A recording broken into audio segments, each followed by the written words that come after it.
On est avec Mustapha Karmoudi, bonjour. Bonjour. Vous nous venez de Besançon pour un dernier ouvrage, alors très sérieux, L'autre prophète, roman historique. Mais on vous connaît à Genève, du moins, pour Une amance éternelle aux éditions Pierre Philippe, qui était une histoire, enseignement un petit peu. Une complicité. Et une complicité, mais nous n'en dirons pas plus. L'autre prophète, racontez-nous. C'est un roman, donc c'est une fiction qui relate la vie et l'œuvre du plus grand poète arabe tel qu'il est considéré du Xe siècle. Un poète qui était agnostique et qui était vraiment... c'est un génie.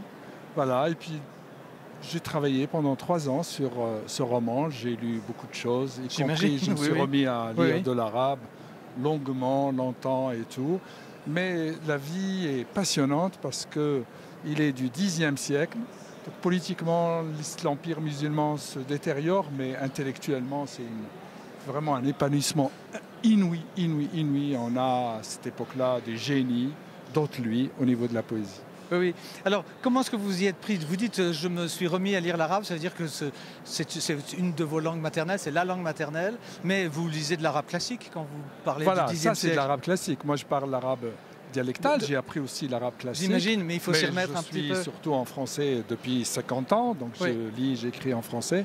Donc, j'ai eu quelques ouvrages sur ce poète en français, en anglais, c'est très peu, mais il a fallu lire beaucoup de chroniqueurs de son époque et beaucoup de commentateurs. Du Xe au XXIe siècle. Non, au XXe siècle, Blacher a fait sa thèse sur ce poète. Voilà, donc c'est vraiment une sommité de la poésie arabe. Qu'est-ce qu'elle a de particulier, la poésie arabe?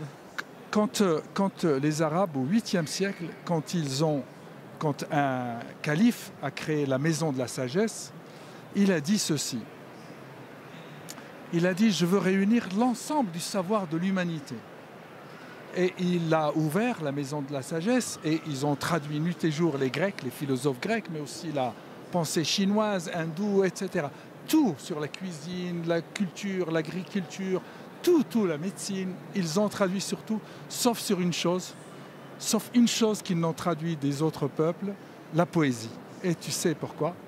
Parce qu'ils disent que la poésie arabe contient en elle toute l'émotion des humains, ce qui n'est pas vrai. Mais bon. Oui. Alors, au témoin d'un doute, quand on demande ce que veut dire un nom en arabe, la personne vous dit « ça peut vouloir dire ça », mais en fait, on n'a pas les mots. Pour quelle raison? Est-ce que c'est philosophique ou c'est linguistique, ça? Non, il y a d'abord les langues.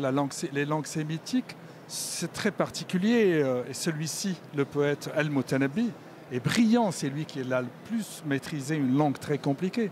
C'est des langues où le mouvement, si on le compare au français, le mouvement dans la langue arabe est dans le mot. Alors qu'en français, c'est la phrase, français, c'est le verbe. Oui. On dit le chat sautille, le chat ronronne. Mais en arabe, il y a un mot qui dit chat sautille. Il y a un mot har. Il y a un mot qui dit chat ronronne. C'est vraiment... On ne peut pas traduire. Il faut vraiment aller habiter chaque langue. Un arabe qui n'est qu'arabe ne peut pas venir dans la langue française sans quitter sa civilisation, sa langue, pour entrer dans la vision du monde de la langue française. Vous avez fait cette démarche, vous? Oui, bien sûr, mais moi j'ai appris le français à partir du CP.